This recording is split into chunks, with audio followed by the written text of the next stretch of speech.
All right, so let's finish up our conversation about plot and then we'll move on to character. So we've talked about what plot is and the different pieces of a plot. The next piece that we want to really understand is the fact that authors make really intentional choices about how they organize the events within their story and how they either slow or speed up or stretch time in order to create a variety of effects in us as the reader or the audience. And those effects might include things like a feeling of mystery or a feeling of tension or the feeling of surprise. Now, some of the different techniques that they can use in order to create these effects include things like flashbacks. In some stories, we'll see where an author actually takes us from one moment in the present and then throws us rapidly into a point that took place much, much earlier in the sequence of a character's story, maybe even before the story even started. And that little flashback will provide us with all kinds of insight into a character, perhaps what we need to know about them as an individual, or maybe it will help us to understand their reaction to something in the present. You can see in this little GIF right here, we have an example of a flashback from Ratatouille in which the food critic takes a bite of food and is instantly brought back to this memory of when his mom would make this meal when he was a child, which helps to really develop his character. He becomes a little bit more sympathetic in our eyes because he's been pretty awful the rest of the movie. So flashbacks can be super, super useful. We also want to recognize the importance of techniques like foreshadowing. Foreshadowing is the use of hints and clues to suggest things that may happen later in the story.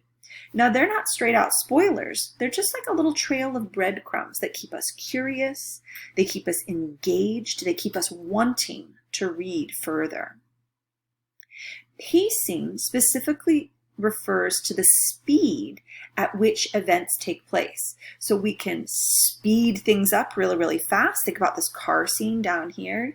Every one of us have probably watched a movie in which there's this really fast-paced car chase that fills you with adrenaline and suspense. But also as effective can be when we slow things down. Think about the long conversation between Rainsford and Zaroff in which we were receiving detail by detail by detail that led up to the big reveal of what Zaroff is doing on this island. So whether that pace be slow or fast, it can create all kinds of different impacts on us as the audience. Dialogue is another really important tool when it comes to our plot because dialogue has the ability to reveal a lot of important information without actually having to spell it out or describe. Characters can actually tell us important things about our story simply by talking to each other. And then last but not least, we also have description. Sometimes that description is necessary. You can't have the characters simply talk things out. We want to describe what is happening, what it looks like, how it's happening. We see a lot of description in the final third of The Most Dangerous Game when Rainsford is on the island running for his life, right? Now he's alone, obviously, so he's not going to have dialogue with himself. So in that case, we really relied on the description of Richard Connell to tell us what was happening and how it was happening so that we could really feel like we were a part of that sequence of events. Now, the last very important element that we want to discuss in this video are characters. Now, characters are the individuals or the people or the animals that take part in the action of a story or drama. Characters within stories are pretty much as varied and diverse as the people around us. That's what makes them so interesting to learn about, right? No one character is exactly like another. And therefore, we have lots of different ways in which we can characterize characters themselves. You can see on this chart here, we have central characters and secondary characters. We have protagonists and antagonists. We also have flat and round, right? These sort of work in opposition. Flat characters have less depth, less development, whereas round characters are more like real people. They have lots of development, lots of different characteristics, lots of varied motivations. We have sympathetic versus unsympathetic characters, meaning whether they're relatable or not very relatable. And then last but not least, we have dynamic versus static. Dynamic means characters that change over the course of the story, and static are characters that pretty much stay the same for whatever reason. Now, within this list, we can have combinations of different descriptions, right? We can have a central character that also happens to be the protagonist and therefore is very round, and they also happen to be dynamic. We watch them change over the course of the story. That would pretty much perfectly describe our character of Rainsford, right? Now, Zaroff is also very central, but he is our antagonist, right? And he is certainly a round character, not super sympathetic. And we would probably qualify him as pretty static, right? He doesn't change very much from beginning to end. So we can think about the way different categories of characters can be combined to provide a more thorough description of a particular character in a story. Now, some authors choose to intentionally juxtapose, that means put next to, contrasting characters to create effects. Now, when we do that, that is called foils. Two very, very different characters that are often seen together in a story are called foils. The perfect example here we have from Cars. We've got Lightning McQueen and we've got Mater. These two characters are about as different as they can possibly seem, and yet their relationship together creates all kinds of fun effects, like humor, right? In some cases. In some cases, it creates suspense. Think of Rainsford and Zaroff.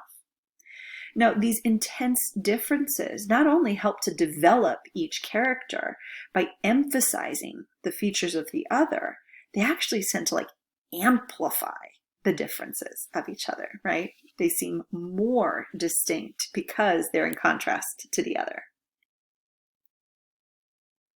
Now, characterization is the process by which the writer develops the personality of a character. That's how they unfold those details to us, the reader. Now, this can happen in two different ways. Directly, in which the writer or the narrative voice in the story just comes right out and explicitly tells the audience about the character. Or this can happen indirectly. That's when the writer shows the audience the character's personality through their words and their thoughts and their actions. In this particular case, the reader must use these details to infer what the character's personality is like. So with indirect characterization, the audience is a little bit more involved, which is a little bit more engaging at times. It also is a little bit more like the process of actually learning about a real person. But that's not to say that direct characterization isn't also beneficial and appropriate at moments, right? Sometimes it just is most effective to come right out and tell the audience what that character is like, especially in something like the exposition of a particular story, or when we're introducing a character for the first time. Now, indirect characterization can happen in a lot of different ways. So I always try to emphasize the acronym STEAL as a nice little way to kind of mentally remember the different modes of indirect characterization.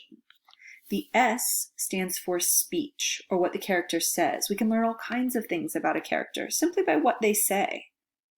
We can also learn about them through their thoughts, what they think, through the effects that they have on others, or what other characters say about them, through their actions, right? What a character does can be particularly revealing, especially if it contrasts with what they say. And then, of course, their looks can also be a clue. Think about what their appearance reveals about them as a character. So all of these different modes of indirect characterization help to show the audience what that character is like. All right, gang, this is going to be our TMDG Debrief. If you need to go back and review any of these 4 literary devices, feel free to rewatch any one part of these videos or the full videos themselves.